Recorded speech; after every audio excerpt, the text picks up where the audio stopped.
And Barney became very adept at Mm. sacking producers, which was quite interesting. On Waiting for the Sirens Call, we had 9 producers, and he was sacking them one a day. I think that I was at fault when the band split up. I think I should have been a lot more open with Bernard.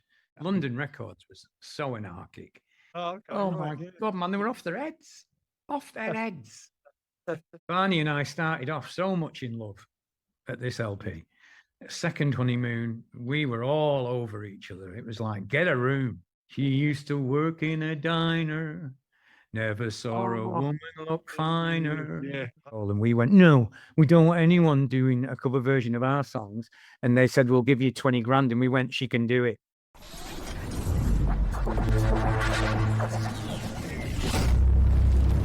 Welcome to this week's mixtape, and this week on the show, it is an absolute pleasure to welcome Peter Hook. How are you, mate? I'm not doing too bad. I'm just recovering from shoulder surgery. Is that like an RSI thing from playing or injury or? Funnily enough, the playing didn't help. I had an accident with walking my dogs. The ones in my right hand got free and they were heading for the traffic on a busy road. So I had to dive to grab them. But the dog in my other hand, which goes right through me even now, and my left hand decided to go that way. Snapped 2 ligaments off. Oh, mate, that must have been painful. Hopefully you'll be good for the tour that we're going to talk about. I am hoping. I've got a bloody gig on the 20th of September. I started rehab yesterday. So, yeah, I am keeping my fingers crossed. Because I play low, it makes it a little bit easier than if I was playing high. So I'm hoping, fingers crossed. Yes, I'll be sure. So you're bringing Peter Hook and the Light back to Australia again. You're performing the New Order album, Get Ready, in its entirety, as well as some New Order and Joy Division tracks as well. The first question I had for you, Peter, was when you play these album in full like shows, do you always try and really kind of recreate them like really faithfully, or do you give the sort of band members in the Light sort of a little bit of license to interpret? Certainly bloody not. What's the point of being the boss if you can't tell them what to do? No, we have, I think, we have a obligation to the fans to keep it as close as possible. What I want to get is that I want people to be able to listen to those LPs faithfully, but the delivery, because it's live, is much more passionate. Yeah. So that's what I've tried to capture. Is we have a great guy actually in Australia, Ken Evans, who is a keyboard whiz, and he recreates all the sounds that we used in the production and the sounds of the synthesizers, etc., the drum machines. He is very faithful. So we do get a faithful sound. I think that's important because these LPs that we're playing are the soundtracks to people's lives. And I want them to be able to go to that period in their life, whether it was good or bad. I think that whether it's melancholy or whether it's joyous, I think that there are things to be said for both. But yeah, it's very important to keep the faith, if you like, and that I work hard for that. And we really do make sure that it captures the right spirit, the way that the LP does. New Order live were a lot different to how they were on record. Yes. Without a shadow of a doubt. So the thing is that we don't celebrate that sloppiness, but I think that the passion and the enthusiasm that the boys in the Light have shown me is a wonderful compliment. I can't thank them enough. And it's considering most of them were in Monaco. I worked out that Potsy I've actually played with now for longer than I played with Bernard. Oh, really? Wow. Yeah, I played longer with him than I did with Twatface, which is quite interesting. Yeah, it's amazing how time flies, doesn't it? Yeah, no, absolutely. What's your favourite track from Get Ready, Peter, on the album to play live? Do you know what? I think it's Turn My Way.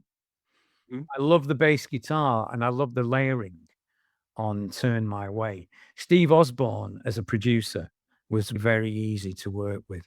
And Bernard and I's attitude, because it was mainly Barney and I that did Get Ready, it was a real honeymoon record. We were both really enjoying what each of us was doing. There was no fighting between us, which was great because all the other records we were fighting bloody tooth and nail. So there was that aspect to it. And Steve Osborne was there to actually, and he worked really well making things much easier for us to do. And some of the songs are actually put together really well. And I must admit that I took it for granted at the time, but to come back to it now and listen to it and realize what a fantastic job he did. And you know what? I keep thinking to myself that I must get in touch with him and tell him, because when we went on to Waiting for the Siren's Call, Barney sacked him on Waiting for the Siren's Call and then reinstated him and then sacked him again. And he came to me because I was in the other room and he went, "Okay," he says, "guess what?" I said, "What?" He said, "I'm the only producer in the world that's ever been sacked off the same session twice." But I must admit, I did have a feeling that he was glad to go because the atmosphere on that was not great. Yeah, so I must get in touch with him. In fact, I'm going to make a bloody note on this piece of paper. Write it down. That's what I have to do at my age now. If I don't write it down, Mate, I've got my phone. I won't do everything it. written down. Yeah, I'm gonna get in touch with him just to say thank you and how underrated I think as an LP it was. Now, interestingly, Get Ready sold really well in Australia, and it actually sold really well in America, much more so than it did in England. It was a very popular LP in Australia and America, where it wasn't that. We didn't sell that many in England. Took us a long time to make a comeback in England. Yeah, but opposed to it was this new LP was greeted better in Australia, America than it was at home. So Yeah. I don't know. Are there any albums in the New Order back catalogue, Peter, that you don't feel like you want to give this kind of tour treatment to? I know you've done a few. No, the two that I didn't want to give it to, funnily enough, were Republic. And when I did give it the treatment, I ended up really enjoying it. And it managed to dispel a few ghosts for me. And I felt like I got the LP back. This LP was the same. Barney and I started off so much in love at this LP. Second honeymoon, we were all over each other. It was like, get a room, you two. It literally was like that. But as soon as we came to play live, all that bonhomie disappeared and we went back to being exactly at odds the way we were before, which was quite sad. And that put me off the record. And then when we started playing as New Order, because Steve hadn't been full time into the record, I think we felt that it was better to play the stuff that he was in. So we didn't play a lot of the tracks. So a lot of the tracks on Get Ready have never been played by New Order. Yeah. It's quite interesting. I was quite surprised how few that we actually played. Yeah. And yeah, do you know what, mate? I really enjoyed it. And I can't say, because of how much I play on this record and how much I play live, I think that's one of the reasons why I enjoy it so much, because it's a very physical album for me, singing and playing. So that is nice to do. Like with Republic, even though I did love it at the end, there's not as much playing. There's not as much physicality in it for me. I'm only being selfish here. Yeah. So yeah, this is about me playing, which is great because I certainly do think that this record has some great bass riffs on it. So I'm delighted, to be honest. I'm looking forward to the next one. Waiting for the siren. No, I absolutely. can't bloody wait for that one. Yeah, it's got some great bass riffs as well. And that has a cloud over it because of how unhappy we were with each other. Yeah. Sad. It's really sad now. I mean, that whole court case and the awful depths we sank to, slagging each other off on oh my God. You just can't imagine how would have been, how it felt worth it. Do you wish you could roll it back a bit, Pete, and go back to before and try and Yeah, I do. I do actually. I do. I think that I was at fault when the band split up. I think I should have been a lot more open with Bernard and I should have shared my feelings, whether it led to something or not. I think I should have. I owed him that, I think. So I'll take that one on the chin. But the appalling way that they acted, the three of them, the amount of greed and disregard for anybody shown in the way they acted by taking the trademark, I think is absolutely 100% unforgivable. And I can't believe the fans forgave them, to be honest. I personally, like, I was in a sort of similar situation. I had the opportunity to see the Sex Pistols in Perth a few months ago, and it's no John Lydon. So for me, no. And I'd be the same if New Order came to Perth.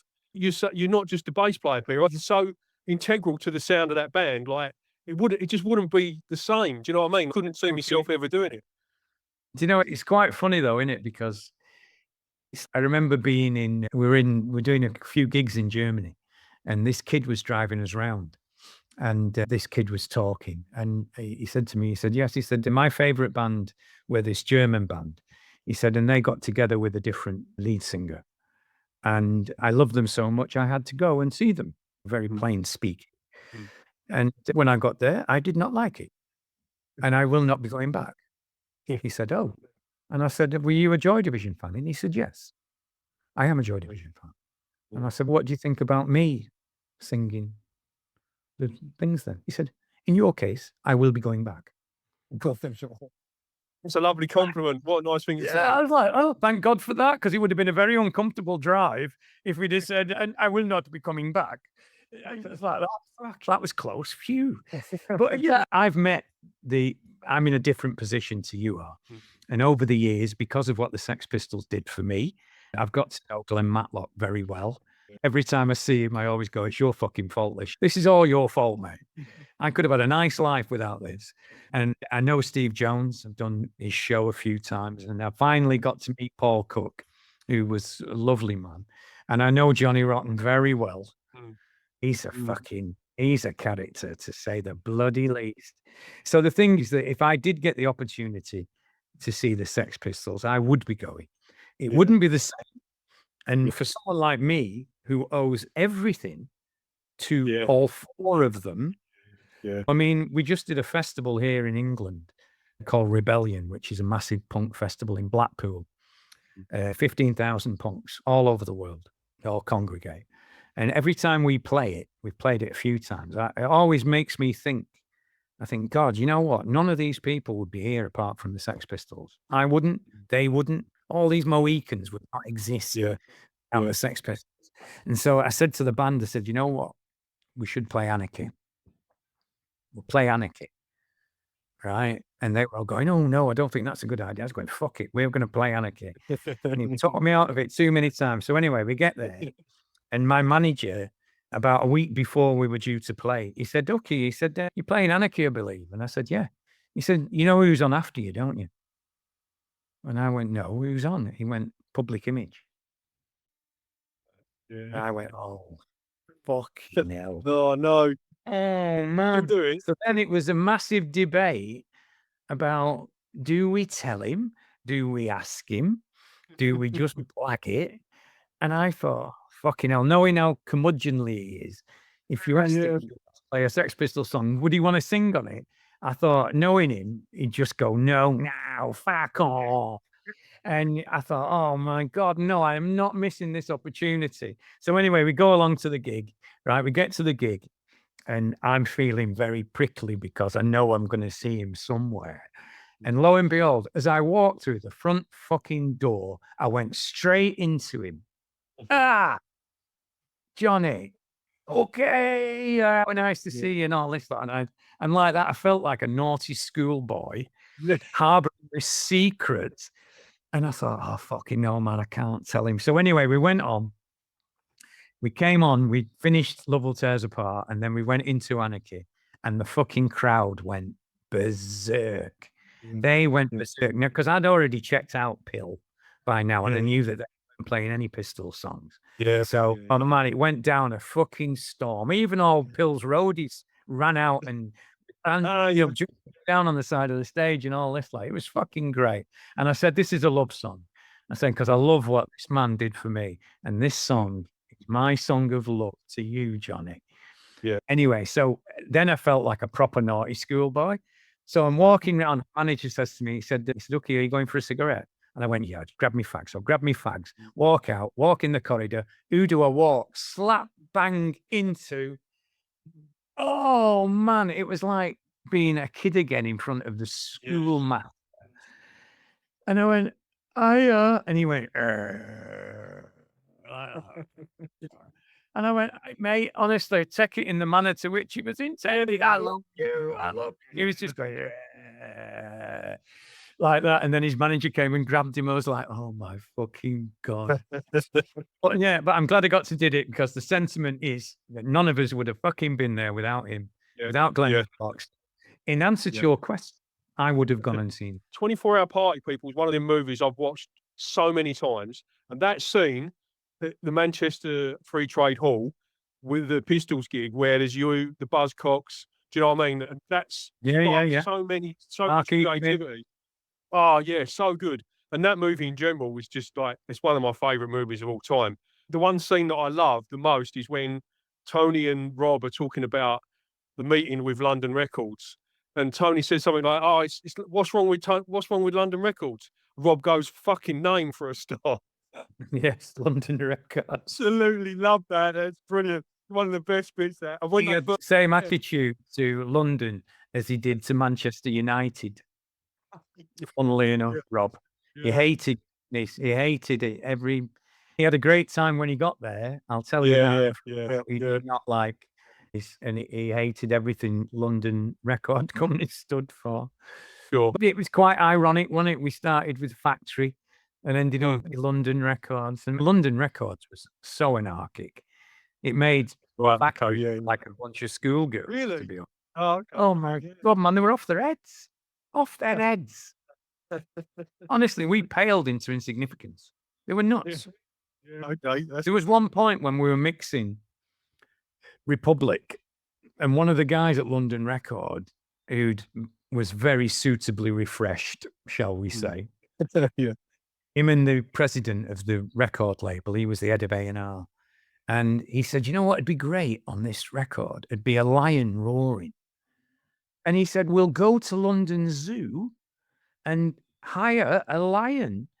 And I was pretty suitably refreshed myself, but not as much as this lunatic. And that was before the record had come out. Yeah. So, oh my God, the producer, Steve, God, what was his name? Steve. God, his name escapes me for the moment. He just got up and walked out and went home. Left the whole session.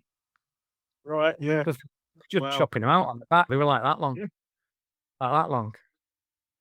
I think in the history of Joy Division and New Order, some of the producers like that you've been through, obviously Martin Hannett, you know, as we say in Australia, what an absolute unit. It's genius and madness. I think is quite a close relationship, and you must have worn a few producers out over the years. I'd say. I think Martin Hannett came close to wearing us out. I think it was the opposite way. Martin was not very empathic, and he never cared about people. Luckily for us, we were a very accomplished band. Because what he'd just say, he'd just turn around and go, "That shit. You're useless. Fuck off."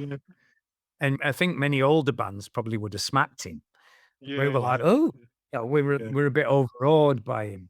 So he was not a great people person. Producers, a band like New Order and Joy Division are a gift to a producer because it's great material. So really, the producer can't go wrong. We've had a few go wrong, and Arnie became very adept at sacking producers, which was quite interesting because I always used to say to him, "Why have we got all these fucking producers?" On Waiting for the Siren's Call, we had 9 producers, and he was sacking them one a day. "Oh no, it's not working." I was like, "That fucking hell." And I said to him, I said, "Mate," I said, "we've produced fucking every LP up to Get Ready." I said, "Why can't we produce this one?" And he went, "I don't want us to argue." I said, "That's a very notable thing, but it's the arguing that makes the LPs great." He wouldn't have it. So we ended up with all 9 producers. And we ended up arguing anyway, so it didn't make any Yeah. bloody difference. It just cost you a fortune. Yeah, no, for sure. I got one more question, Peter, and then we'll Come on. move along into the mixtape. This is episode, I think, 120. This will be of my show. Episode 2 was Clint Boone, and when I interviewed him, he had all his records like behind him in a display case, and I got to asking him about his record collection. And as a DJ and musician in the era and area that he sort of came up in, I was asking about. You must have some real nuggets there, and the one that he picked out was Warsaw. Was one of his sort of like little nuggets in his record collection. So I'll ask you the same question, Peter. Are you a big vinyl collector? You must have picked up some great stuff. I used to be, but in my first DJing period, I managed to leave most of my records all around England. Wow, okay. Yeah. With the Vino, El Vino, etc. Yeah. So my record collection, very philanthropically, has been spread all around England now. Okay. I now buy them again, actually. Yeah, right. Yeah, Okay. Yeah. a lot of LPs, because it's really weird to go in Tesco and see a rack of LPs on vinyl. No, you buy Yeah, vinyl in you Tesco's? No, right. Yes. That's Yes. Yeah. And they all tend to be big hitters. The last one I bought was the Doors' first LP, and I bought Led Zeppelin, Mm. Stairway to Heaven, and I bought them in Tesco. Wow. I had no idea Tesco was so. Yeah. So every time I go in, I buy a couple. So my collection is getting bigger. Excellent. But yeah, I think the nugget in my collection would be Nico, Chelsea Girls, Oh, nice. Yeah. by John Cale. Yeah. I mean, it's amazing how many people quote that album these days. Sure. But it is a fantastic album. So that's my nugget. That's a nice segue into the music you listen to and are influenced by. Moving into the mixtape tracks then, Peter. So track 1 of your mixtape, Peter, is Go In With a Big Attention Grabber, mate. What's your track 1 going to grab my attention? I think it's going to be the one I'm going to play at my funeral as I come in, which is Born to Be Wild. Oh, great one. That's a good one, that funeral song. That was a category that I was thinking about using, was what song you play at your funeral, but I just thought, it could be a bit negative and a bit sort of maudlin, and I'll try and keep it light. So I thought, I won't go with that. But yeah, that's a great choice, mate. Love a bit of Steppenwolf. Yeah, that's a good one. Track 2, Peter. What is a song that you sing when you're on your own in the car or the shower? God, do you know what? I think it's going to have to be Neil Young, and it's the track he played in Hyde Park. It's that she used to work in a diner, never saw a woman look finer. Yeah. I used to order just to watch her walk across the floor. She grew up in an old place, never put her roots down. Thanks for that lovely rendition, Pete. That was awesome. Track 3 of your mixtape is put a cover version on your mixtape, Pete. What's a good cover version? Oh man, now you're asking. Do you mean so you want someone who's done a cover version of a track? Yeah. Right. Yeah. I think that there was a wonderful cover version that I actually ripped off for the Joy Division Classical, which was done by a French group, and it was a piano version of Love Will Tear Us Apart with Ian's vocal on. And it is up there. It's on YouTube. And it's just really downbeat piano, but it's got Ian's vocal on it. And that is an absolutely wonderful version of that, which I actually ripped off, and we did it as such in the classical version. The other one, funnily enough, is Grace Jones's cover of She's Lost Control. Oh, wow. I didn't know she'd done that. Yes. It was the first time we ever earned money as Joy Division. We got a message from a record company who said that Grace Jones wants to do a cover version of your song, She's Lost Control. And we went, no, we don't want anyone doing a cover version of our songs. And they said, we'll give you 20 grand. And we went, she can do it. Brilliant. First time we earned any money. Yeah. Oh, superb. Generally, like, what's your opinion of cover versions, Peter? Because I think Love Will Tear Us Apart, particularly, gets covered a lot. And every time I go, oh, no, don't do it. Even like I saw Noel Gallagher at High Flying Birds do it on Jules Holland a couple of years ago. And it was awful, mate. Like, it's just this one of them. Touch it. Yeah, if you listen to, there's a wonderful version by a band called Frente of Love Will Tear Us Apart, which is good. But some of them are good and some of them are bad. And we did get a cover. We got a Grammy, get this, for a cover version of Blue Monday by Orgy. by Orgy, who were a Oh, heavy yeah, metal. I've had him on the show. I've interviewed him. Yeah. We talked about it. Yeah. Yeah, yeah, yeah. So the only Grammy we've ever got is for a heavy metal cover version of fucking Blue Monday. Oh, I mean, that's so funny. that's just bonkers. Yes, that's Some of them are great. Some of them are great, and some of them are shit. And I suppose that's what's good about it. And it's an interesting thing. I hear a lot of cover versions in films that are very nice because of the way they fit in the film. It's good and they're different to ours. The Yeah. Joy Division classic that we played was basically a mad cover version of all the Joy Division songs in a Yeah. classical point of view, and some of them were absolutely beautiful. Yeah. So yeah, each has their merits. It depends who's doing them. Yeah. Noel has Sure. never asked me whether I've heard Love Will Tear Us Apart, I must admit, and I was with him. I thought, I hope he don't fucking mention it. There's God. Anyway, he didn't, so there you go. Yeah. All right. Awesome. Great. That's probably a good one. Dodged a bullet there. Track 4 of your mixtape, Peter, is what's a song that you wish you could play to your 18-year-old self? You know what? I would play What Do You Want From Me by Monaco. Yep. And the reason I'd play it to my 18-year-old self is just because I could go, it's going to be all right. Yeah. Yeah. That's absolutely the category where a lot of people pick their own stuff for that exact reason. Not Joy Division or not New Order, just the fact that it was basically me, even Potsy helping me, but it was basically me. And it's just would have been nice to know, because 18, I hadn't been to see the Sex Pistols. I had no idea what I was going to do for the rest of my life. And somebody coming along and going, it's going to be all right. Yeah. Would Yeah. that's been quite nice. It would Yeah. have been. Yeah. Yeah. Nice one. Track 5 of your mixtape, Peter, is if you were making up your mixtape full of romantic interest, trying to let someone know you're interested, what would be a sort of track you would use for that? I would use, I thought about this when I saw it. I would use it'd be Jonathan Richman. And it would be, oh my God, what is it? It's called The Morning of Our Lives. Track 6, which is a hit, deep cut or an album track or a B-side that you feel is a bit underappreciated, mate? Wow. God, Nico, Chelsea Girls would fit into this category It would. absolutely perfectly for many tracks. God, that is a tough one, because I always find that B-sides on some great early Cream records had great B-sides. Fleetwood Mac, in particular, he used to have great B-sides as well. So that is a tricky one, that one. I tell you what I'll go for. The B-side of Virginia Plain.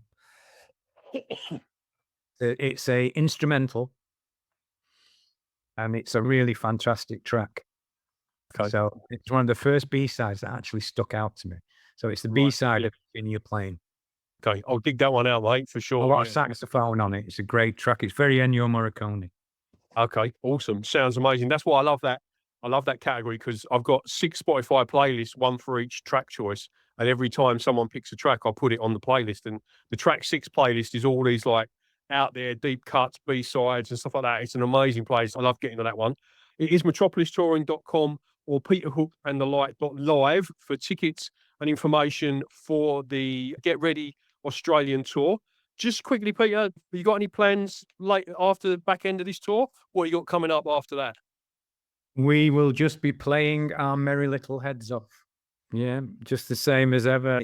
It's been fantastic. I can't believe that 15 years playing this material could give me so much enjoyment. So the previous 15 years, which was fucking hell. So yeah, it's great. We have a great time together. We're really enjoying what we're doing. I'm just looking to take Joy Division and New Order further afield. If we could go further afield in Mongolia, maybe there is somewhere out there that's further afield than that. To play Joy Division in Mongolia was a rare treat. China, Russia, you can't get to those places now, which is really sad. No, I'm just going to, it's when someone says to you, play at the opening of an envelope. And yeah, I would. Somebody wants to celebrate the opening of an envelope, I'm up for it. Over the moon. Yeah, I'd play anywhere, anytime. That is a brilliant ending to the interview, Peter. Thanks so much, mate. Safe travels Well, down under, mate. Peter. It's been an absolute pleasure chatting to you, mate. I love it. You'll do, mate. Keep Yeah, you flying the flag, mate. definitely. Adios. Mate, yeah. Take care. See Bye. you later. Bye, bye.